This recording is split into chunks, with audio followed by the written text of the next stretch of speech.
நம்ம இடத்துக்கு யார் வந்திருக்கா? பிரம்மாவுடைய மகன் நாரத மகரிஷி. அழைத்து வாருங்கள் பார்க்கலாம்.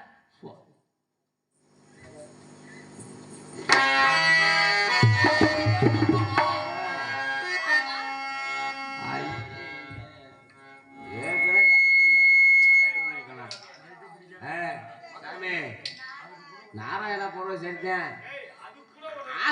ஆசி வழங்குற யாகத்துல ரொம்ப கையை உயரமா தூக்காதீங்க. கம்புக்குள்ள இருக்க மசூர் அப்படியே தெரியுது. ஆனந்தம் கொண்டு மாமுனியை கண்டு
ஆனந்தத்தின் சன்மார்க்கம் காணும் அன்பரை வருக. ஈடில் இயற்கை தந்த எளியோனை வருக. உண்மையின் தத்துவமே வருக. ஊர் போற்றும் ஊழியரை வருக. ஏற்றமிகு செயல்களை நாட்டம் என போற்றும் நல்லவரை வருக. வருக வருக என எனது சார்பாகவும் இந்நாட்டு மக்களின் சார்பாகவும் வருக வருக என உங்கள் பொற்பாதம் பணிந்து வணங்குகிறேன், வரவேற்கிறேன் சுவாமி. சுவாமியை வாழ்த்த வேண்டும். ஒருத்தன் போதும் நாடத்துக்கு இருக்கு. ஆமா போதும்பா. அற்புதமான வரவேற்பு, அன்பான வரவேற்பு. செந்தாமரை வளர் போன்று திருமுகம் வளர்ந்து அகமுகந்து பாமாலை பாடி பூமாலை சூடிய உன்னை என் இதயம் கலந்து வாழ்த்துகிறேன். தரணி போட்டும் தங்கவேலன் தெய்வாள் வாழ்க மகளே பல்லாண்டு அப்படின்ற வகையில் இருந்ததாலும் கூட அன்பான வரவேற்பு கொடுத்த உங்களுக்கு நானும் கொடுக்கலாம் நினைக்கிறேன் வாழ்த்து. எப்பேற்பட்ட வாழ்த்தாக இருக்கணும்னா அந்த மணமாலையும் மஞ்சளும் சூடி, அம்மா இந்த கோலத்துல நீங்க வரக்கூடிய இந்த வேலையை பார்க்கும் பொழுது எப்படியெல்லாம் என் மனசு பூரிக்குதுன்னா,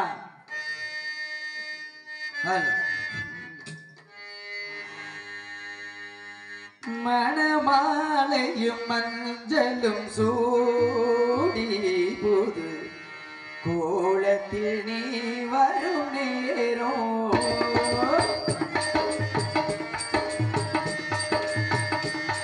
மணமாலையும் மஞ்சளும் சூடி புது கோலத்தில் நீ வரும் நேரம் அண்ணல் விழிகள் கண்ணீர் மலையில் மலைதே நான் வாழ்கிறேன் மணமாலையும் மஞ்சளும் சூடி புது கோலத்தில் நீ வரும் நேரம்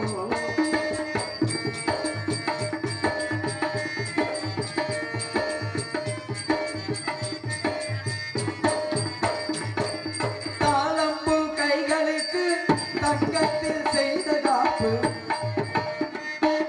தாளம்பூ கைகளுக்கு தங்கத்தில் செய்த காப்பு வாழைப்பூ கைகளுக்கு வைரத்தில் செய்த காப்பு உன்னண்ணன் போட வேண்டும் ஊரெல்லாம் காண வேண்டும் கல்யாண நாளில் இங்கே கச்சேரி வைக்க வேண்டும் சின்னத்திருக்கிறியே வா செம்பவள கொடியே வா கொடியே அரும்பி மணியில் மலர்ந்த மகளே நீ வாழவே மணமாலையும் மஞ்சளும் சூடி கோலத்தில் நீ வரும் நேரம்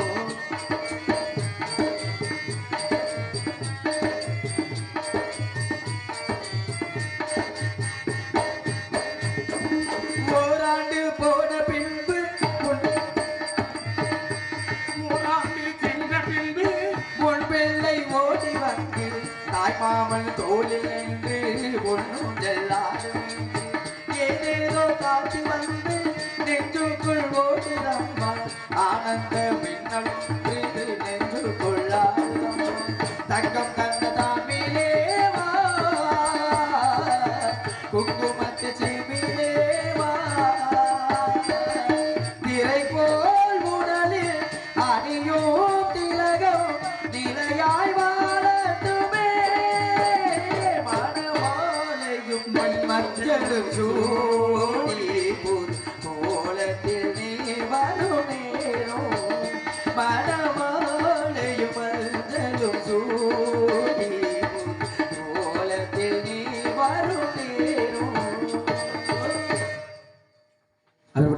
அற்புதமான வரவேற்பு அன்பான வரவேற்பு ஒப்புரனை முகமலர்ந்து உபசரித்து உண்மை பேசி ஒப்பில்லா ஊழிட்டால் உண்பதே அமிர்தமாகும் முப்பலமுடைய பாலன முகம் கருத்திருவாராய் கப்பிய பசினோட கடுபசி ஆகும் தானே அப்படின்ற வகையில அற்புதமான வரவேற்பு ஏன்னா ஒரு மனிதனாகப்பட்டவை எந்த இடத்துல இருந்து வந்தாலும் சரி யாராக இருந்தாலும் சரி உருவத்தை வைத்து உள்ளத்தை மதிப்பிடுவது மாபெரும் தவறு அப்படியெல்லாம் இல்லாம தரணி மற்றும் தங்கவேலன் தெய்வாள் வாழ்க மகளை வல்லாண்டு அற்புதமான வரவேற்பு குல ஆச்சாரம் மாறாம அன்பான முறையில வரவேற்பு கொடுத்த உங்களுக்கு என்றென்றும் நீடு புகழ் ஓங்கி வாழ்க மகளே தரணி மட்டும் தங்கவேலன் தெய்வாள் வாழ்க மகளே வல்லாண்டு அப்படின்ற வகையில அற்புதமான ஒரு வார்த்தை கொடுத்து நான் கூட கண்ணார காண்பதிலும் காதார கேட்பதிலும் தீர விசாரிப்பதை சிறந்ததற்ற முறையில ஏன்னா முக்காலத்தையும் உணரக்கூடியவன் நடப்பது நடந்து கொண்டிருப்பது நடக்க போவது என சொல்லக்கூடிய முக்காலத்தையும் உணரக்கூடியவனாக இருந்துட்டாலும் கூட கண்ணார முதல்ல காதார முதல்ல கேட்கணும் அதுக்கப்புறம் தீர விசாரிக்கணும் அப்படின்ற முறையில விசாரிச்சாதான் கேட்கக்கூடிய பொருளுக்கு அர்த்தம் உருவாகும் அப்படின்ற வகையில நீ ஒருத்தன் போது நாடத்தை கொடுக்க பேசாம இருக்கணும் இனிய மகன் அமைதியாடி அவர்பட்ட அன்பான வரவேற்பு கொடுத்த உங்களுக்கு தரணி மற்றும் தங்கவேலன் தெய்வாள் வாழ்க மகளே வல்லாண்டு அப்படின்ற வகையில உங்களை பத்தின ஒரு சில விவரத்தை கேட்டு தெரிஞ்சுக்கலாம்னு வந்திருக்கேன் கேட்கக்கூடிய கேள்விகளுக்கு அற்புதமான விளக்கம் கிடைக்கும்னு இந்த இடத்துல எண்ணி வந்திருக்கேன் ஏமாத்திர மாட்டீங்களே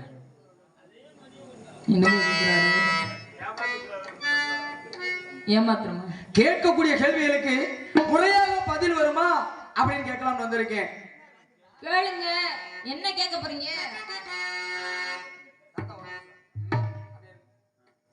கேட்கலாம் கேள்வி என்பது ஒரு மனிதனுக்கு கேள்வி என்பது பிறந்தால்தான் பதில் என்பது பிறக்கும் ஏன்னா நல்லது ஒரு நிலத்தை தோண்டும் பொழுது தோண்ட தோண்டதான் நீராகப்பட்டது உற்பத்தி ஆகுமா ஒரு அறிவு வழக்கம்னா என்ன பண்ணணும்னா நல்ல கற்றறிந்தவர்கள் கற்க கற்க அறிவு பசி தீருமா அப்படி இருக்கக்கூடிய வேலையில நான் கேட்கலாம்னு நினைச்சேன் உங்களை பத்தி கேட்கலாம்னு நினைச்சேன். ஆரம்பத்திலே மண்டக்கணமும் திமிரு உங்கள்கிட்ட நிறைய இருக்கும்னு நான் நினைக்கிறேன். எதை கேட்க போறீங்க, எதை பத்தி பேச போறீங்க அப்படின்னு கேட்கும் பொழுதே தெரியுது நீ பெரிய மண்டை வெயிட்டு பிடிச்ச மண்டக்கணமான ஆளு தெரியுது. ஏன்னா தலைக்கணம் என்பது ஒரு மனிதனுக்கு இருக்கணும். தலையில கணம் என்பது அந்த மூளை இல்லைன்னா மனுஷன் உயிர் வாழ முடியாது. கணம் இருக்கணுங்க, அது வீணா போயிடக்கூடாது. கேட்கக்கூடிய கேள்வி நான் கேட்டது என்ன, உங்களை பத்தின ஒரு சில விவரத்தை கேட்கணும்னு சொன்னேன். என்ன கேட்க போறீங்க, ஏது கேட்க போறீங்க, கேளுங்க பாப்போம்னு சொன்னா சும்மா இருக்க மனுஷனை தூண்டி விடுற மாதிரி இருக்கா இல்லையா? சும்மா இருக்க மனிதனை தூண்டி விடுற மாதிரி இருக்கா? ஏன்னா எரியக்கூடிய விளக்காகப்பட்டது எரியுதுன்னா அதுக்கு தூண்டுகோல்னு ஒண்ணு இருந்தாத்தே ஒளியாகப்பட்டது சுடர் விட்டு எரியுமா. அப்படி நீங்க தூண்டுகோலா நிக்கணும்னு நான் நினைக்கிறேன். ஆனா சும்மா நின்ற கூடாதுன்னு நானும் எதிர்பார்க்கிறேன். பேசலாமா? பேச போறீங்க, எதை தொட்டு பேசலாம்னு எதிர்பார்க்கிறீங்களா? ஆக நான் கேட்டேன் உங்களை பத்தின ஒரு சில விவரம். எப்படி கேட்கலாம்னா, மண்டபிலி கற்கண்டு மாலிமா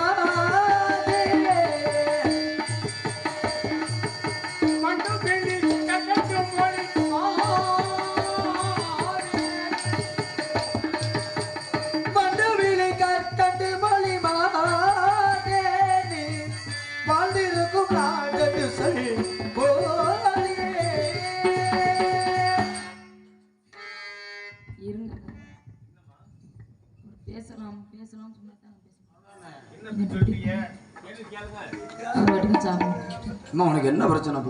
ரொம்ப பணிவான உங்களை பத்தி எனக்கு தெரியும். இந்த ஆளுன்னா நிறைய வழிய பயக்குதாமா.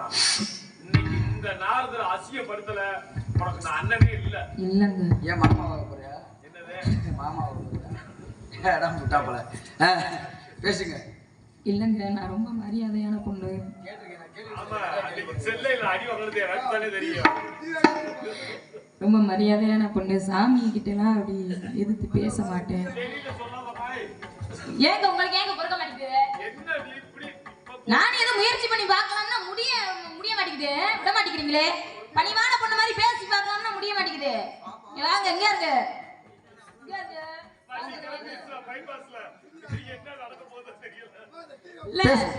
வந்த உடனே ஒரு முனிவராச்சே அப்படி நானும் பொறுமையாக பேசி பார்க்கலாம் அப்படின்னு முயற்சி பண்ணி பார்த்தேன்.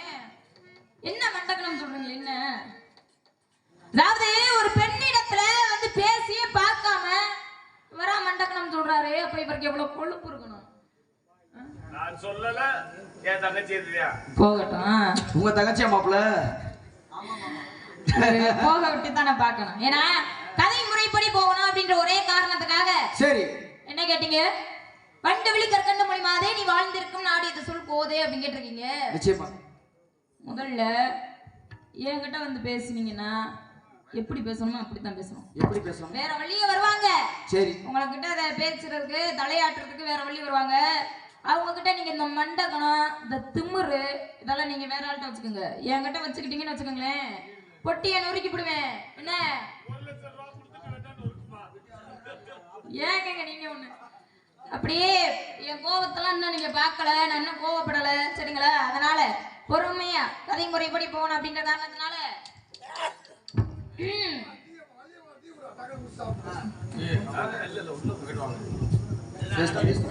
அதனால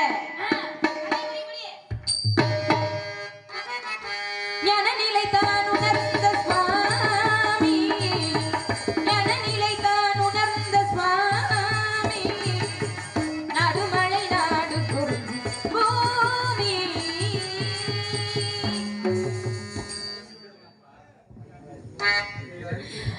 நாடு தொண்டை நாடு ஊர் சிற்றூர் நிலம் குறிஞ்சி நிலம் சாமி. நீங்க கேட்டதுக்கு உண்டான பதில்.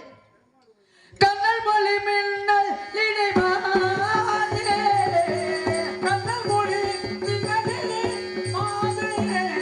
மாதே, கண்ணல் மொழி மின்னல் இடைமாதே, அன்னை தந்தை பேரது சரி கோதே. தந்தை பெயர் நம்பி என்பார் சுவாமி, நம்பி பெயர் நம்பி தந்தை பெயர் நம்பி என்பார் சுவாமி, தாய் நங்கை மோகினியா சுவாமி. தந்தையின் பெயர் நம்பி, தாயின் பெயர் நங்கை மோகினி, உங்க பேரு வள்ளி. வந்திருக்கக்கூடிய காரணம் காவலுக்கு. காவல் என்றால் திணைக்காவல். என்ன திணை? கருந்தினை செந்தினை. கருந்தினை யாருக்கு? செந்தினை யாருக்கு? கருந்தினை எங்களுக்கும் செந்தினை செந்தில் வடிவேலனுக்கும். முருகப்பெருமானுக்கு கருந்தினை செந்தினை படைப்பது என்பது காரணமா கட்டாயமா? காரணமாகத்தான். உண்டலாம் கூடாது. கேட்ட என்னங்க வம்பா இருக்கு? ஒரு முறைப்படி ஒரு மேடையில நின்று பேசணும்னா ரெண்டு பேருமே சக நடிகர்கள் தான். ஆமா, பேசிக்கிட்டு தான இருக்கோம். ஒரு மேடை நாகரிகம் என்பது ஒரு யாருக்கு எல்லாருக்குமே வேணும். ஏன் பெண்ண இல்லாமலா இருக்கு? வா போண்டு பேசுறது. யார் அப்ப வா போண்டு பேசுறேன்னு வச்சுக்க, ஒரு சின்ன முக உடைச்சு விடுவேன். நான் அப்ப பொட்டியா நறுக்கி விடுவேன். ஏன் நான் தும்முறு பேசுறேன், என்கிட்ட வச்சுக்க கூடாது. நான் பேசும்போது ஏங்க பெட்டிக்கார பெட்டியை உடைக்கணும்னு அவர் என்ன செஞ்சாரு? உன் பொழப்புல மண்ணெண்ணி போட்டாரா? என்ன எதுக்கு சொல்ற? என்னட்ட பேசுமா? இல்ல இங்க பாருங்க முத.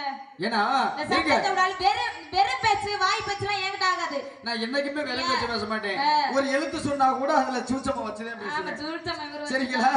ஆக ஒரு மனிதனாகப்பட்ட இந்த உலகத்துல வாழணும்னா பேச்சாகப்பட்டது எத்தனை விதமான பேச்சு இருக்குங்க. ஆமா, ஆணவ பேச்சு, அகங்கார பேச்சு, கேலி பேச்சு, கிண்டல் பேச்சு, இத்தனை வகையான பேச்சுகள் இருக்கு. அன்பான பேச்சு இருக்கு. ஆமா, அன்பான பேச்சு இருக்கு. ஆதரவு பேச்சு, வில்லங்கமான பேச்சு இருக்கு. வினயமான இப்படி பேச்சு, வெட்டி பேச்சு இருக்கு.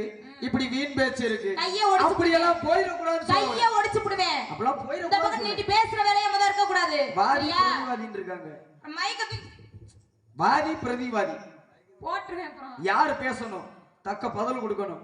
நீங்க பேசணும், நான் பதில் கொடுக்கணும். என்ன பேசிக்கிட்டு தானே இருக்கேன். அப்படிதான் பேசிக்கிட்டு தானங்க இருக்கேன். எத்தனை பேர் வந்தீங்க? எத்தனை பேர் பேசுறீங்க? எத்தனை பேரு? நான் ஒரு ஆள் தான் பேசிக்கிறீங்க. பேசிக்கிட்டு இருக்கோம் அப்படின்னா உங்களுக்கு இந்த ஒரு ஆள் போதும். அப்படியா? சரி பாப்போம், பரவாயில்ல. ஆக பேச்சு என்பது எப்படி விதமான பேச்சாக இருந்தாலும் கூட பேச்சாகப்பட்டது எப்படி இருக்கணும்னா பாருங்க, இப்படித்தான் இரண்டு கவி புலவைங்க. ஆசான கவி புலவை. ஆசான கவி புலவைனா சாதாரண புலவைங்க கிடையாது. ரெண்டு பேருமே மாமே மச்சனைங்க. உறவு முறையில இருந்துட்டாலும் கூட ரெண்டு பேரும் சலிச்சவன் கிடையாது. ரெண்டு பேருமே என்ன பண்றது? கவி பேசுவாங்க. அப்படிப்பட்ட கவி புலவைங்க ரெண்டு பேருக்கும் ஆண்டவன் கொடுத்தா பாருங்க குறைய. என்ன குறை? ஒருத்தனுக்கு பார்வை இல்ல, ஒருத்தனுக்கு கால் இல்ல. ரெண்டு பேரும் என்ன பண்றாங்க? ஆலயம் தொழுவது சாலவும் நன்றுனாங்க. ஆக ரெண்டு பேருமே என்ன பண்ணாங்க? இருக்கக்கூடிய அத்தனை ஆலயத்துக்கு போய் இருக்க தெய்வங்களை எல்லாம் வணங்கிட்டு வரது இவங்களோட வழக்கமே. அப்படி இருக்கக்கூடிய வேலையில இவங்களுக்கு ஒரு ஆசை, மதுரையில இருக்கக்கூடிய சொக்கநாதரை போய் வழிபட்டு வரணும்னு ஒரு ஆசை. அப்படி ஆசைப்பட்டு இருந்தா போதுமா? ஒருத்தருக்கு பார்வை இல்ல, ஒருத்தனுக்கு ரெண்டு கால் இல்ல. ஆக ரெண்டு பேரும் எப்படி போய் மதுரையில இருக்கக்கூடிய சொக்கநாதரை போய் வழிபட்டு வர முடியும்? அப்பதான் பேசி முடிக்கிறாங்க. அப்பதான் கேட்கும் பொழுது இந்த பார்வை இல்லாதவர் சொன்னாரா, அடே மாப்பிள்ள, இதனால ஒண்ணு கஷ்டப்படாத, கவலைப்படாத. மனமாகப்பட்டது நேர்மையான முறையில இருக்கணும். நேர்மையான முறையில இருந்தாத்தே மனம் வந்து கோணல் ஆகக்கூடாது. மனம் கோணலானா நூலை படிக்கணும், மரம் கோணலானா நூலை பிடிக்கணும்வாங்க. ஆக மனசாகப்பட்டதை விட்டுறக்கூடாதா? அது தைரியமா இருந்து திடமாக இருந்தாத்தே எந்த ஒரு செயலையும் செய்ய முடியும் அப்படின்ட்டு பேசி முடிக்கும் பொழுது அப்பதான் சொன்னாரா, எனக்கு பார்வை தான் இல்ல, உனக்கு ரெண்டு கால் இல்ல. ஆக இதெல்லாம் ஒரு குறையா நினைச்சுக்கிட்டு இருந்தோம்னா தெய்வத்தை போய் வணங்க முடியாது. நம்ம போற பாதையாகப்பட்டது, நம்ம போய்கிட்டு அந்த குறிக்கோளாகப்பட்டதை அடையணும்னா தன்னிட்ட இருக்கக்கூடிய குறையாகப்பட்டதை நினைச்சுக்கிட்டே இருந்தோம்னா அது என்னைக்குமே நிறையாகாது. அது குறையாவே தான் போய்கிட்டு இருக்கும். அப்படித்தான் பாருங்க, ரெண்டு பேரும் போய்கிட்டு இருக்கும் போது அப்பதான் பாருங்க, இந்த பார்வை இல்லாத சொன்னாரா, உனக்கு கால் இல்ல, என்கிட்ட கால் இருக்கு, என்கிட்ட பார்வை இருக்கு, ஆனா உனக்கு பார்வை இல்ல, எனக்கு ரெண்டு பார்வை அற்புதமா இருக்குல்ல, அந்த பார்வை இருக்கு. அப்படி பார்வை இருக்கும் பொழுது என்கிட்ட பார்வை இருக்கு, நீ வேணா என் தோல் மேல ஏறி அமர்ந்துக்க, நான் வந்து நடந்து போறேன், நீ வழிகாட்டு, நீ வழியை காட்டு, நான் நடந்து போறேன். ரெண்டு பேரும் போய் சேரக்கூடிய இடம் எதா இருக்கணும்? ஆலயமா இருக்கணும், கோவிலா இருக்கணும். போற பாதை கரட முரடா இருந்தாலும் போய் சேரக்கூடிய இடம் கோவிலா இருக்கணும். அப்படி இருக்குல்ல. அப்படி பாருங்க, ரெண்டு பேரும் பேசி முடிச்சுட்டு கந்தையானாலும் கசக்கி கட்டு, கூழானாலும் குளிச்சுட்டு குடிலான் இருக்கான். ஆக ஒரு தெய்வத்தை வணங்க போறோமே அப்படின்னு சொல்லிட்டு ரெண்டு பேருமே போய் ஒரு ஆத்தங்கரையில ஆத்துல தண்ணி போய்கிட்டு இருக்கு. அப்படி தண்ணி போய்கிட்டு இருக்கக்கூடிய வேலையில பார்த்தா பாருங்க, நீராடிட்டு குளிச்சு மொழிகிட்டு இறைவனை போய் வணங்க போவோம்டா அப்படின்னு சொல்லி பேசி முடிக்கிறாங்க. அப்படி பேசும்பொழுது பாருங்க, இந்த காலையில அவன் கரையில் அமர்ந்து இந்த படிக்கட்டுல அமர்ந்து குளிக்கிறான். இந்த கடில அவன் என்ன பண்றான், அவன் ஆடையாகப்பட்ட குளிக்கிறதுக்குன்னு ஒரு ஆடை அணைஞ்சுக்கிட்டு போய் நடாத்துக்குள்ள நின்று குளிக்கிறான். ஆடைக்கு இன்னொரு பேர் என்ன? கலிங்கம். கலிங்கம் என்றால் ஆடைதான். அப்படி இருக்குல்ல. அப்ப இந்த ஆடையாகப்பட்டதை அணைஞ்சுக்கிட்டு போய் நடுவாத்துல நின்று குளிச்சுக்கிட்டு இருக்கான். குளிச்சுக்கிட்டு இருக்கும் போது பாருங்க, அப்பயும் பாருங்க கவி பாடிக்கிட்டே இருக்காங்க. ரெண்டு பேருமே போட்டி ஓட்டி கவி பாடுறான். இப்படி கவி பாடும்போது சரி குளிக்கும் போது கூட கவி பாடணும் அப்படின்னு சொல்லிட்டு அப்பதான் பார்வை இல்லாதவன் பாருங்க உள்ளே இறங்கி குளிச்சுக்கிட்டு இருக்க. ஆத்துல பெருவெள்ளம் எடுத்ததுல தான் அணைஞ்சு குளிச்சுக்கிட்டு இருந்தக்கூடிய ஆடையாகப்பட்டது நீர்ல அடிச்சுட்டு போயிருது. ஆமா, கட்டி குளிச்ச ஆடையாகப்பட்டது நீர்ல அடிச்சுட்டு போயிருது. அப்படி நீர்ல அடிச்சுக்கிட்டு இருக்கும்போது மானம் போகுதே அப்படின்னு சொல்லிட்டு அப்பதான் பாருங்க, ஐயோ என் கலிங்கம் பறிபோகி விட்டதே, என் கலிங்கம் பறிபோகி விட்டதே அப்படின்னு சொல்லிட்டு கவி பாடுனானா தண்ணிக்குள்ள நின்று கலிங்கம் பறிபோகி விட்டதே அப்படின்னு சொல்லிட்டு மேல இருக்கவனுக்கு தகவல் சொல்ல. அப்பதான் இந்த கால் இல்லாதவன் மேல வந்துக்கிட்டு பாருங்க, குளிக்கும் போது கூட இவன் கவி பாடுறானே, குளிக்கும் போது கூட இவன் கவி பாடுறானே, எப்பேற்பட்ட அழகு அப்படின்னு சொல்லி அவனுக்கு ஒரு ஆசை. அப்ப நம்மளுக்கே போட்டி கூப்பிடுறானே அப்படின்னு சொல்லிட்டு இப்ப இந்த கால் இல்லாதவன் சொன்னானா, குளிக்கும் போதே இவன் கவி பாடுறானே, நான் என்ன உனக்கு சலிச்சவனா, உனக்கு நான் சகிச்சவனா? சொல்றீங்க கதையில கதையில கதையில சொல்லிக்கிட்டு இருக்கேம்மா. கலண்டு போயிடுச்சு சொல்லியா? அப்படி இருக்கும்போது அப்பதான் பாருங்க மேல இருந்த கால் இல்லாதவன் சொன்னானா, இக்கலிங்கம் பறிபோனால் என்ன, இக்கலிங்கம் பறிபோனால் என்ன, ஏகலிங்கமா மதுரையில் இருக்கக்கூடிய சொக்கலிங்கம் இருக்கையில இக்கலிங்கம் பறிபோனால் என்னடா அப்படின்னு மேல இருந்தவன் கவி பாடினானா. அப்பதான் உள்ள தண்ணிக்குள்ள உனக்கு கோவம் வந்துச்சான். ஏன்னா நானே தண்ணிக்குள்ள நான் கட்டி, அதாவது நான் கட்டி குளிச்சு ஆடையாகப்பட்டது தண்ணியில் அடிச்சுட்டு போயிருச்சேன்னு சொல்லிட்டு என் மானத்தை மறைக்கணுமேன்னு சொல்லி என் கலிங்கம் பறி போயிருச்சேன்னு சொல்லி பாடிக்கிட்டு இருக்கேன். என் மானத்தை மறைக்கணுமேன்னு சொல்லிட்டு நான் பாடிக்கிட்டு இருக்கேன். அதை விட்டு நான் கவிதை பாடுறணும்னு நினைச்சு நீயும் கவி பாடி காட்டுறிய, உனக்கு ஏதாச்சும் அறிவு இருக்கா?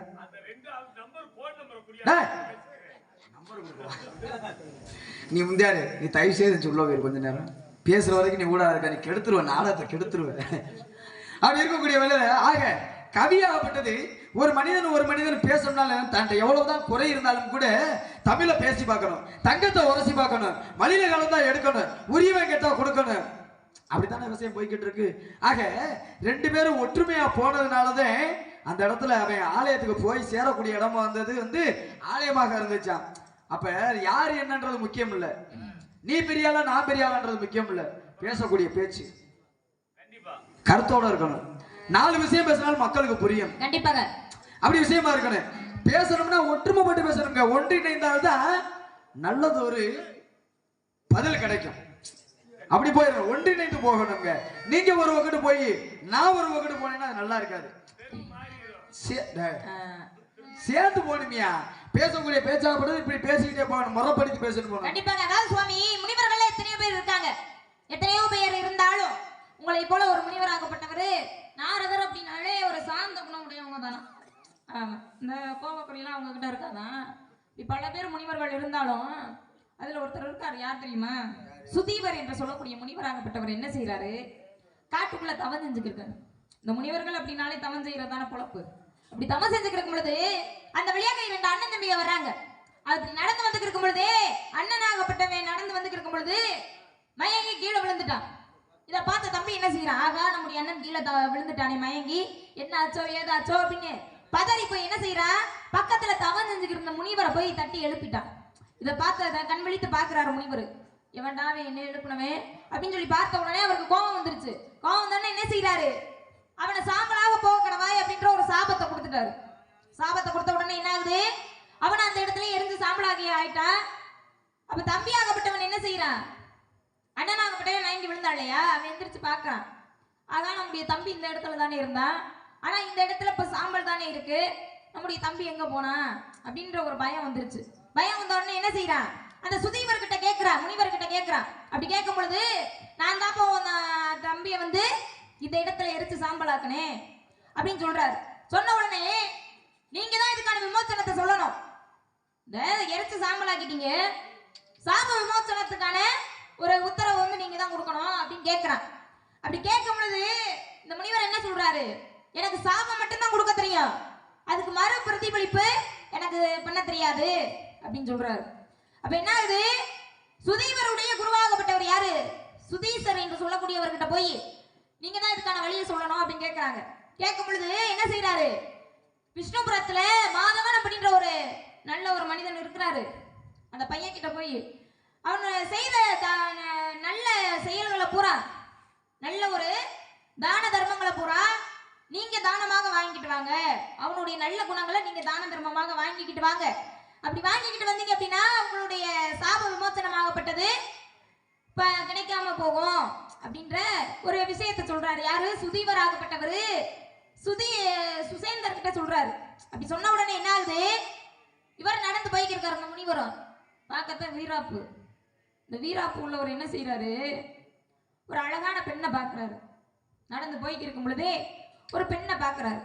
இந்த பெண்ணை பார்த்த உடனே தான் முனிவரே அப்படின்ற ஒரு எண்ணத்தையே மறந்துட்டாரு. மறந்து என்ன செய்யறாரு, அந்த பெண்ணுடைய அழகுல மயங்கி. ஏன் இப்போ உங்களுக்கு மூக்கு வேர்க்குது? ஒண்ணும் சொல்லலமா, நீங்க சொல்லுங்க. நான் சொல்லி நல்ல கதையா இருக்கே அப்படின்னு சொல்லி கேக்குறேன். அந்த முனிவராகப்பட்டவர், உங்களை மாதிரி முனிவராகப்பட்டவர் ஒரு அழகான பெண்ணை பார்த்த உடனே சரி அந்த பெண்ணுடைய அழகுல மயங்கி இப்படியே பார்த்துக்கிட்டே நிக்கிறாரு. அப்ப அந்த பெண்ணுக்கு கோவம் வந்துருச்சு. உனக்குலாம் அறிவு இருக்கா? நீலாம் பெரிய மனுஷனா? ஒரு பொம்பளை பிள்ளைய இப்படி வெறிச்சு வெறிச்சு பாக்குறியே, நீலாம் ஒரு முனிவர் தானே? யார சொல்றீங்க? கதையில. கதையில தானே? கதையில. சத்தியமாக என்ன இல்லையே? இல்ல. நிச்சயமாக என்ன இல்லையே? சாமி, நான் உங்களுக்குன்னு ஒரு மரியாதை வச்சிருக்கேன். பேசுங்க. கதையில சொல்லிக்கிறேன். இப்ப என்னது, ஏயா உனக்குலாம் கொஞ்சம் கூட அறிவு இல்லையா? ஒரு பொம்பளை பிள்ளைய இப்படி வெறிச்சு வெறிச்சு பாத்துக்கிட்டே வெக்கமா இல்ல? இந்த புலப்புக்கு நாண்டுகிட்டு சாகலாமே அப்படின்னு அந்த பெண்ணாகப்பட்டவள் கதையில கேக்குறா. கேட்ட உடனே என்ன ஆகுது, இந்த முனிவருக்கு கோபம் வந்துருச்சு. என்ன பின்னாடி மோப்பம் முடிச்சு திரிகிறாரு என்ன? கொஞ்சம் கொஞ்சம் அப்படி இருக்கு.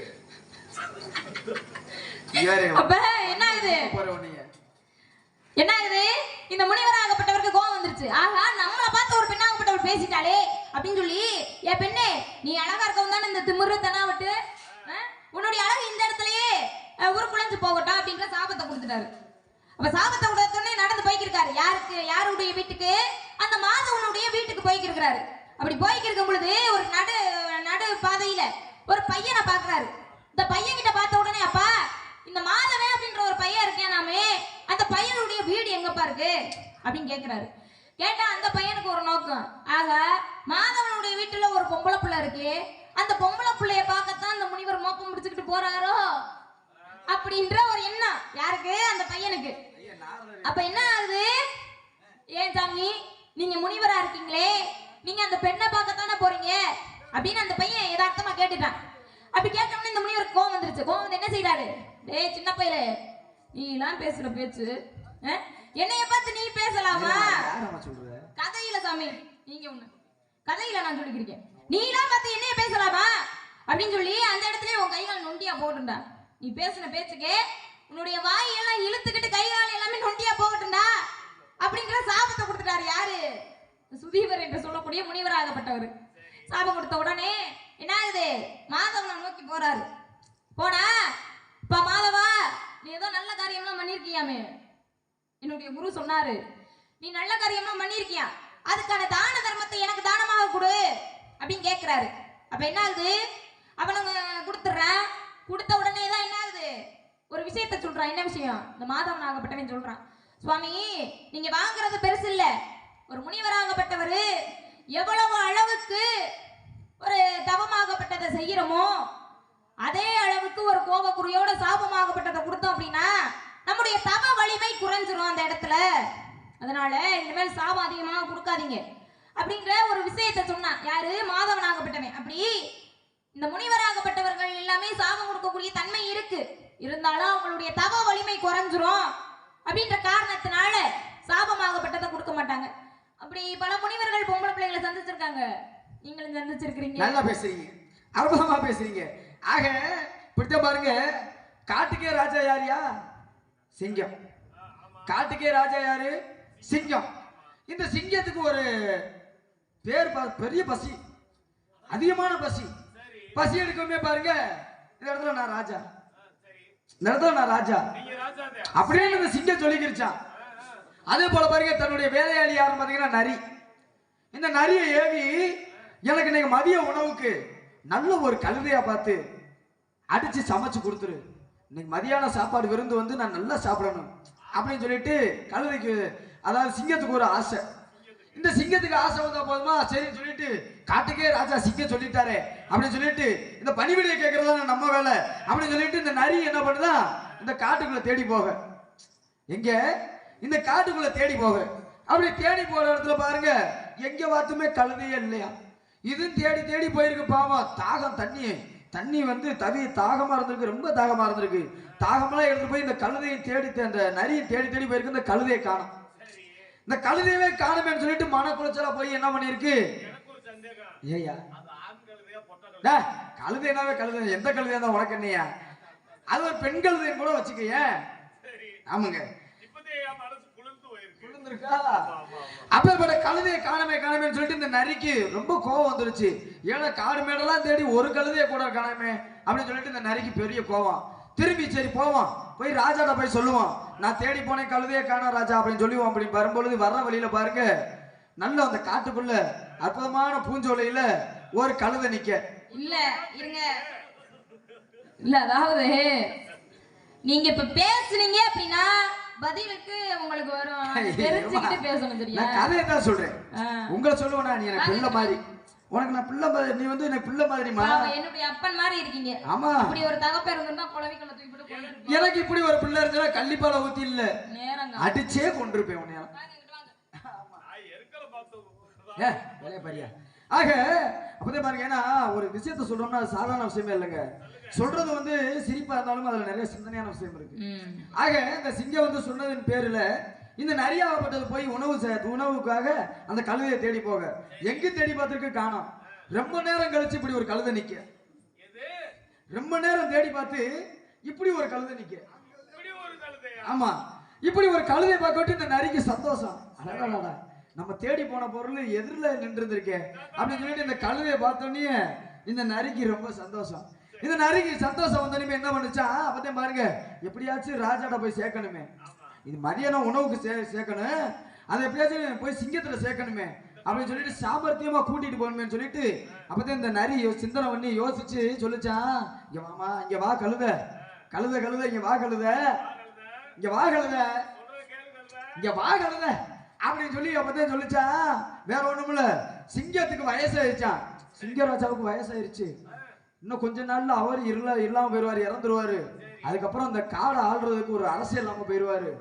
அதனாலதான் பாருங்க, எங்க அரசியல் சொன்னாரு, எங்க ராஜா சொன்னாரு, எங்கேயாச்சும் தூரத்துல போ, அந்த காட்டுக்குள்ள போ, ஒரு கழுதை இருக்கும், அந்த கழுதையை கொண்டு வாடா, அதான்டா உழைப்புக்கு பேர் போனது, அப்பதான்டா அந்த காடவே வந்து இந்த காட்டவே வந்து ஆளக்கூடிய தன்மை அதுக்கு தாண்டா உண்டு அப்படின்னு சொல்லிட்டு ஒரு கழுதையை தேடி வர சொன்னாருமா.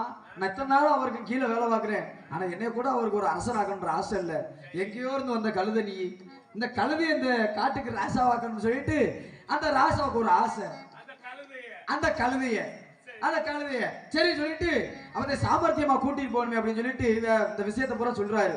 அப்ப இந்த கழுதைக்கு ஒரே சந்தோஷம், ஆகா நம்மளை போய் காட்டுக்கு ராசாவாக்க போறாங்களே அப்படின்னு சொல்லிட்டு இந்த கழுதைக்கு ஒரே சந்தோஷம். சந்தோஷத்தை வந்து நீங்க அப்பதான் பாருங்க, சரி வா போவோம் அப்படின்னு சொல்லிட்டு நேரம் ரெண்டு பேரும் பயணத்தை தொடர. இந்த கழுதை முன்னாடி போக ஆர்வத்தில் இந்த கழுதை முன்னாடி போக, பின்னாடியே இந்த நரி வழியை கட்டி போய்கிட்டே இருக்க வழியில பாருங்க, இந்த நரிக்கு ஒரே பசி எடுத்தனுமே என்ன பண்ணுச்சா, ரெண்டு காதையும் பிச்சு திண்டு விடுச்சு. திண்ட வழியுமே அப்பத்து பாருங்க, இந்த கழுதைக்கு கோபமான கோபம், இந்த கழுதைக்கு கோபமான கோபம் வரும்ல, கோபம் வந்தோடனே இந்த கழுதை கேட்டுச்சான், ஏப்பா நான் நல்லா தானே போய்கிட்டு இருந்தேன், இருந்தாப்புல நீ வாடிக்கை காதை ரெண்டையும் அறுத்து தின்னு விட்டிய, என்ன காரணம்னு சொல்லு. அப்பதான் பாருங்க சாமர்த்தியமா அந்த நரி சொல்லிச்சான், இங்க வா கழுத, உனக்கு இன்னும் விவரம் புரியலையே, நீ இந்த காட்டுக்கே ராசாவாக போற, ராசாவாகணும்னா மகுடம் சூடணும், கிரீடம் சூடணும், அப்படி இருக்கும்போது இந்த காது ரெண்டு இடைஞ்சலா இருக்கு, அதனாலதான் இந்த ரெண்டு காதையை அறுத்து விட்டேன்னு சொல்லிச்சான். சரி பரவாயில்ல, நீ சொல்ற விஷயத்துல விவரம் இருக்கே அப்படின்னு சொல்லிட்டு இந்த கழுதையை நம்பியே பின்னாடி வந்துருச்சான். இப்படி போய்கிட்டு இருக்க கொஞ்ச தூரம் தள்ளி போக இன்னும் பெரிய பசியா வந்துருச்சு இந்த நரிக்கு. பின்னாடி போய்கிட்டே இருக்க, முன்னாடி போக கழுதை, பின்னாடி போய்கிட்டு இருந்த நரி வாழை அத்து திண்டு விடுச்சு. வாழை அத்து திங்க ஒட்டியுமே இந்த கழுதைக்கு ஒரே உத, இந்த நரிய ஒரே உதச்சி ஒட்டி கோவம் வந்துருச்சு இந்த கழுதைக்கு. இந்த கழுதைக்கு கோவம் வந்தா பார்த்து இந்த நரியை பார்த்து கேட்டுச்சான், முதல்ல காதை திண்ட, கேட்டா கிரீடம் சொல்லிடுன்னு, ராசாவாக போற, அரசனாக போற, மகுடம் சூடணுமேன்னு சொல்லிட்டு இந்த காதை எடுத்த ஒத்துக்கிட்டேன். இப்ப நான் பாட்டுக்கு சிவனேன்னு போய்கிட்டு இருந்தேன், எதுக்குடா என் வாழை பிடிங்கி திண்ட, என்னடா காரணம்னு சொல்லி கேட்க. அப்பதான் பாருங்க இந்த நரி சாமர்த்தியமா பதில் சொல்லிச்சான், ஏண்டா முட்டா போல, ஆமா வாத்தியாரே உடனே சொல்லுவானாயா, ஏன்னா முட்டா போல உனக்கு இன்னும் விவரம் தெரியலையே, சிம்மாசனத்துல அமரணும், ராஜாவா இருந்தா சிம்மாசனத்துல அமரணும், சிம்மாசனத்துல அமரும் போது உன் வாழை இடிக்குமே, அதனாலதானே உன் வாழையை சேர்த்து வெட்டி விட்டேன்னு சொல்லிச்சான் அந்த நரி. சமாளிக்குது, பரவாயில்லையே நம்ம நாடாடுறதுக்கு இவன் ரொம்ப உதவியா இருக்கானே அந்த கழுதை கிட்ட அப்படின்னு சொல்ல. சரி பரவாயில்ல சொல்லிட்டு பின்னாடியே போக, அதே மாதிரி சிங்கம் எதிர்த்தாப்புல வர, எதிர்த்தாப்புல வந்தாலுமே அப்பதான் இந்த நரியை பார்த்து கேட்டுச்சான், பரவாயில்லையே, நான் சொன்ன மாதிரியே உணவுக்கு சரியான ஒரு விருந்தை கொண்டு வந்திருக்கேன். இன்னைக்கு இந்த நான் கழுதைய ஒற்றையாடி அடிச்சு கறி தனியா, எலும்பு தனியா, குடல் தனியா, குந்தாணி தனியா, தனித்தனியா சமைச்சிடுறா அப்படின்னு சொல்லிருச்சான். சமைக்க விட்டி பாருங்க, இந்த நரி சொன்ன பேச்சை கேட்டுட்டு ஒற்றையாடி இந்த கழுதைய ஒற்றையாடி அடிச்சு காலி பண்ணி என்ன பண்ணுச்சா, கறி தனியா, எலும்பு தனியா, ஈரல் தனியா, குலக்கா தனியா, அப்படி குடல் தனியா, தனித்தனியா எல்லாத்தையும் சமைச்சிருச்சான். சமைச்ச கழுதைக்கு சமைச்ச நரிக்கு ஒரே ஆசை, ஒரு இந்த மூளையை வாச்சு நம்ம சாப்பிட்டுருவோம், இந்த மூளையை மட்டும் நம்ம சாப்பிட்டுக்குருவோம், மிச்சம் இருக்கிறத பூரா ராசாவுக்கு கொடுத்துருவோம்னு சொல்லிட்டு இந்த நரி என்ன பண்ணுச்சு, அந்த மூளையை தின்னுச்சு. இந்த மூளையை சாப்பிட விட்டியுமே சாப்பிட்டுட்டு தின்னு முடிச்சுட்டு அப்பதான் ராஜா குளிச்சுட்டு வராரு, கழுத மூளைய. அப்ப இந்த சிங்கராஜா குளிச்சுட்டு வராரு. குளிச்சுட்டு வந்தோடனே, சரிப்பா நான் சொன்ன மாதிரி எல்லா உணவையும் தயார் பண்ணிட்டேன் அப்படின்னு சொல்லிட்டு ஒண்ணு ஒண்ணா பார்க்க, சரி கறி இருக்கு, எலும்பு இருக்கு, ஈரல் தனியா இருக்கு, குடல் தனியா இருக்கு, இப்படி ஒவ்வொரு விஷயமும் தனித்தனியா இருக்கு. ஆனா மூளையை மட்டும் காணமே, என்னடா காரணம் சொல்லிட்டு இந்த சிங்கத்துக்கு கோவம் வந்துருச்சு. சிங்கத்துக்கு கோவம் வரட்டி அப்பதான் பாருங்க, நரி எப்படியாச்சும் சமாளிக்கணுமே, நம்ம திட்டம் தெரிஞ்சிச்சுன்னா இந்த சிங்கம் ஒரே அடியில் அடிச்சு நம்மளை கொண்டு விடுவானே அப்படின்னு சொல்லிட்டு என்ன சொல்லிச்சான், சாமர்த்தியமா ஒரு பதில் சொல்லிச்சான். வேற ஒண்ணும் இல்ல, நீங்க சொன்னீங்கன்னு நான் போய் அந்த கழுதையை கூப்பிட்டேன். அந்த கழுதைக்கு மூளை இருந்துருச்சுன்னா, இந்த கழுதைக்கு மூளை இருந்துருச்சுன்னா நான் சொன்னேன்னு சொல்லி, அந்த ராசா சொன்னேன்னு சொல்லி இந்த நரியும் சொல்ல என் பேச்ச கேட்டுட்டு வந்திருக்குமா? அப்ப மூளை இருந்திருந்தா இந்த கழுதை இங்க வந்திருக்குமா?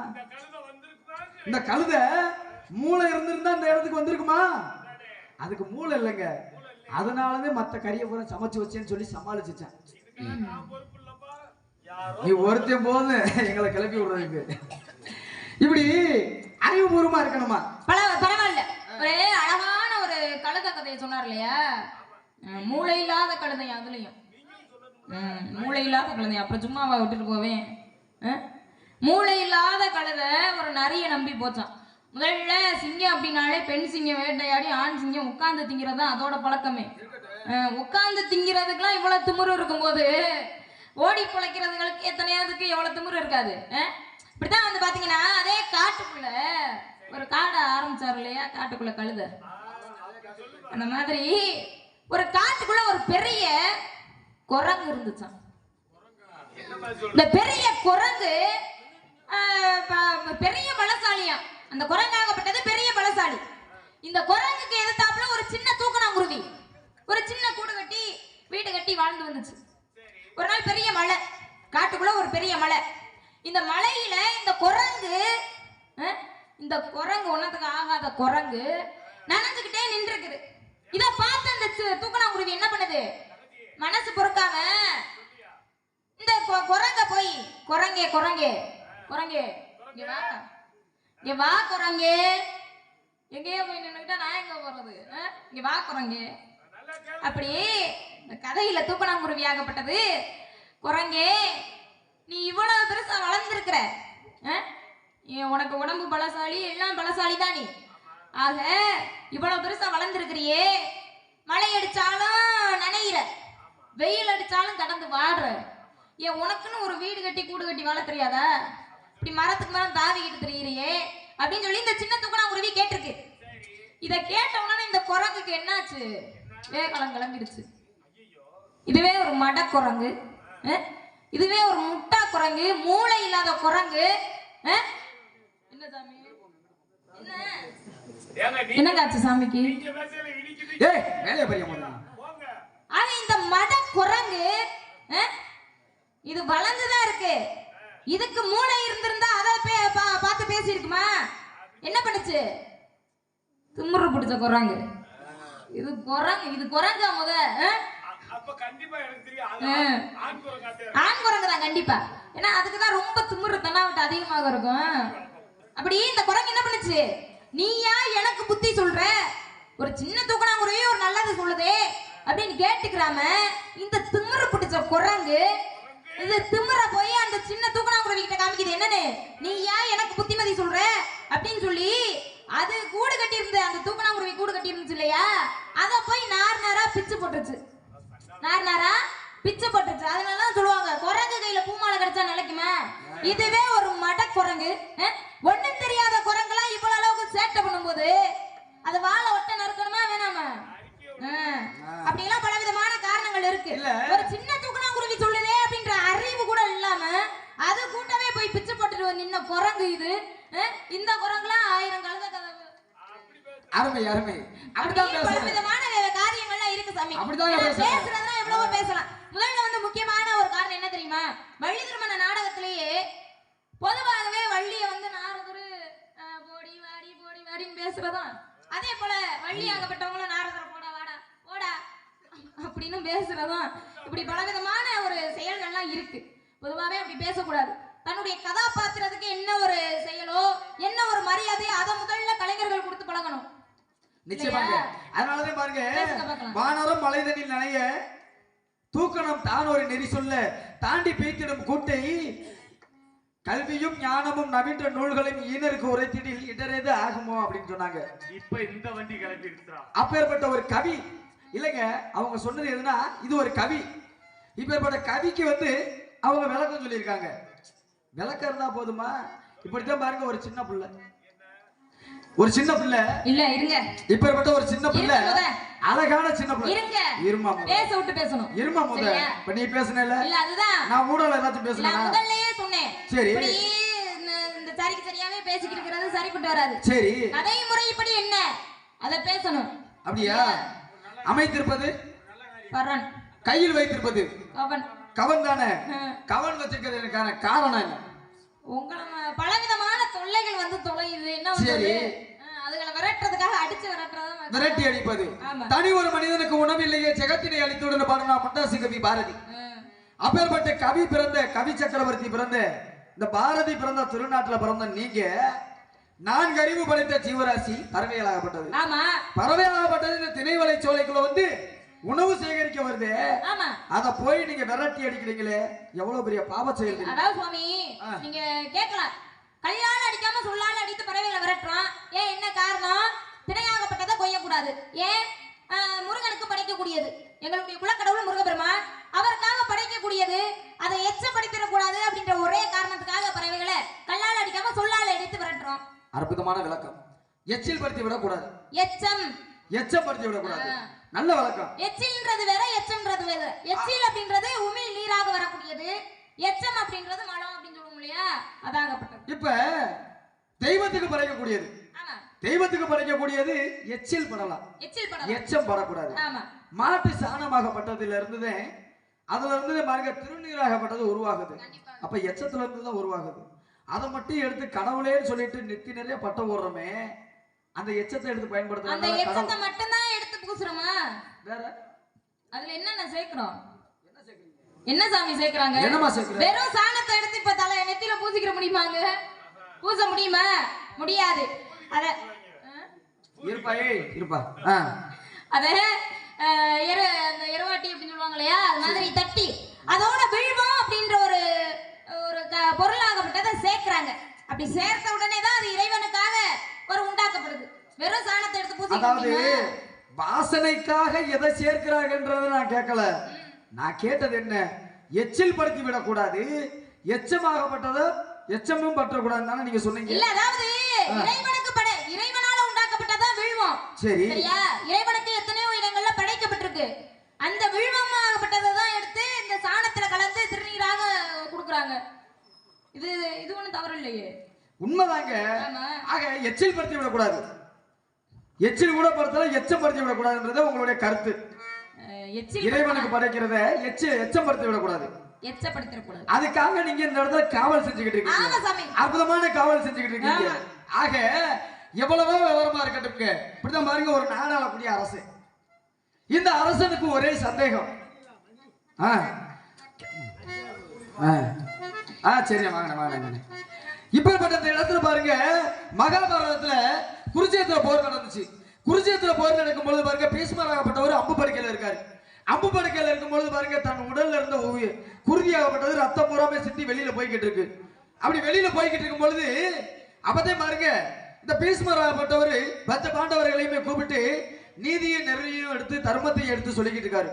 இப்படி தர்மத்தையும் நீதியை எடுத்து சொல்றாருன்னு சொல்லிட்டு பக்கத்துல பாருங்க, இந்த 5 மனைவியாகப்பட்டவள் யாருன்னு கேட்டீங்கன்னா பாஞ்சாலியாகப்பட்டவள். திரௌபதியாகப்பட்டவள் பக்கத்துல இருந்து நீதியை நெறியும் கேட்டுக்கிட்டு இருக்கா. இந்த தர்மத்தை எடுத்து சொல்லிக்கிட்டு இருக்கும் பொழுது அப்பதான் பாருங்க, இந்த பாஞ்சாலிக்கு ஒரே ஒரு சிரிப்பு வந்துருச்சு. என்ன சிரிப்பு? விவரத்தை சொல்லிக்கிட்டு இருக்காரு. ஏன்னா அவருடைய உயிராகப்பட்டது பெரிய போகுது, அம்பு படுக்கையில இருக்காரு. அப்படி இருக்கும் பொழுது இந்த திரௌபதி ஆகப்பட்டவளுக்கு ஒரு சிரிப்பு. இப்படி சிரிக்கிறாளேன்னு சொல்லிட்டு பாருங்க, கோவப்படல. அப்பதான் பாருங்க பீஷ்மர் கேட்கிறாரு, ஏமா என் உடல்ல இருந்த ரத்தமாகப்பட்டது பூரா வெளியில போய்கிட்டு இருக்கு, என் உடல்ல இருந்த உயிரும் பிரிய போகுது. அந்த நேரத்துல நீதியும் தர்மத்தையும் எடுத்து சொல்லிக்கிட்டு இருக்கேன், நீ ஒரு பொம்பளை பிள்ளை இந்த இடத்துல நின்று சிரிச்சுக்கிட்டு இருக்கியே, காரணம் என்னன்னு கேட்க. அப்பதான் பாருங்க இந்த திரௌபதி ஆகப்பட்டவ சொல்றா, வேற ஒண்ணும் இல்ல, அன்னைக்கு இதே கௌரவர்கள் சபைக்கு நம்ம போயிருந்தோம். இதே கௌரவர்கள் சபையில விழா கோலம் நடந்துச்சு. எல்லாருமே அந்த விழாவுக்கு போய் பங்கேற்றுக்கிட்டோம். அழைப்பின் பேர்ல போய் பங்கேற்றுக்கிட்டோம். பங்கேற்றுக்கிட்டு இருக்கக்கூடிய வேலையில அந்த எதிராளியா இருந்தக்கூடிய கௌரவ, அதாவது இரப்பா ஆக இப்படி இருக்கக்கூடிய இடத்துல பாருங்க, அன்னைக்கு நம்ம சபைக்கு போயிருந்தோம். சபைக்கு போயிருந்த இடத்துல துர்ச்சாதனாகப்பட்டவன் என்னை மானபங்கம் படுத்தினானே. அன்னைக்கு மானபங்கம் படுத்தின இடத்துல நீங்களும் இப்பேற்பட்ட பெரிய மனுஷன், பெரிய மனுஷனா இருந்தாலும் அந்த இடத்துல நீங்களும் தானே இருந்தீங்க. இன்னைக்கு நீதியும் தர்மத்தையும் எடுத்து பேசுற நீங்க, அன்னைக்கு துர்ச்சாதனாகப்பட்டவன் என்னை மானபங்கம் படுத்தும் பொழுது உங்க நீதியும் தர்மமும் எங்க போச்சுன்னு சொல்லி கேட்டாலாம் இந்த பெண் பிள்ளை.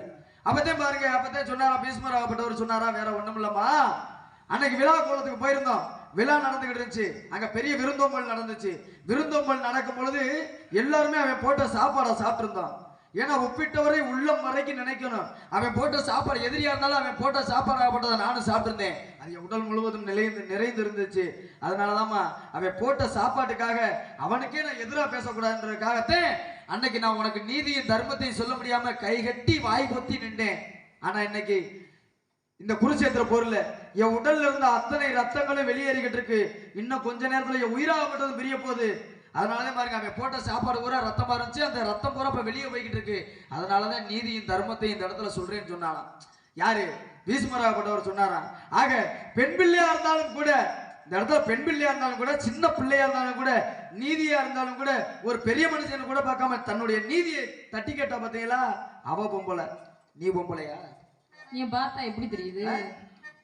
பார்த்தா எப்படிங்க தெரியுது? கோவலனுடைய மனைவி கண்ணகி தன்னுடைய முடிஞ்சு, ஆமா அவளையும் முடிஞ்சு, ஆக தன்னுடைய கணவனுடைய உயிராகப்பட்டதை போயிடுச்சேன்னு சொல்லிட்டு பாண்டிய மன்னன்ட்டே போய் நீதி கேட்டாலே அவ ஒரு பெண் பிள்ளை, நீ பொம்பளையா?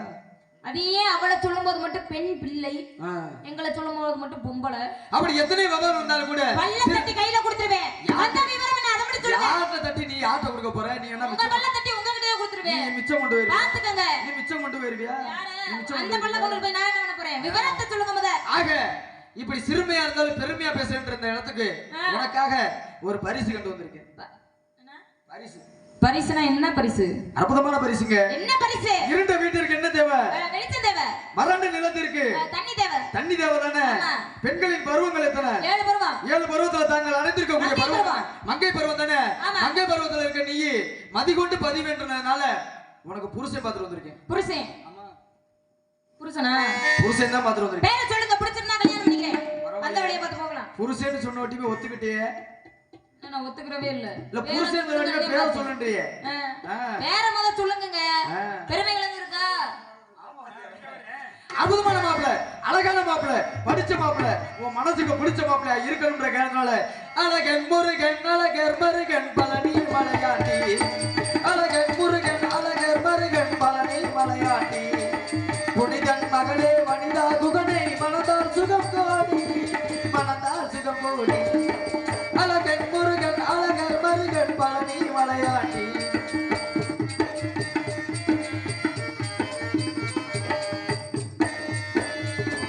முனிவன் சொல்வதை உதறி தள்ளாதே மகிமை பல கோடி, முனிவன் சொல்வதை உதறி தள்ளாதே மகிமை பல கோடி, நல்மகளை நீ தடை சொல்லாதே நன்மை நலம் கோடி, நல்மகளை நீ தடை சொல்லாதே நன்மை நலம் கோடி, நன்மை நலம் கோடி, அழகன் முருகன் அழகர் மருகன் பழனி மலையாட்டி, புனிதன் மகளே வனிதாதிகளே மனதால் சுகத்தோடி, மனதால் சுகப்போடி, மனதால் சுகப்போடி. அதனால அந்த கந்தன், அந்த கடம்பன், அந்த கார்த்திகேயன், அந்த சரவணன், அந்த செந்தில்குமாரன், அவன் தாமா உனக்கு பார்த்து வந்த மாப்பிள்ள. பிடிக்கல. அல்லும் பகலும் இந்த அவஸ்தையை நீ விடுத்து,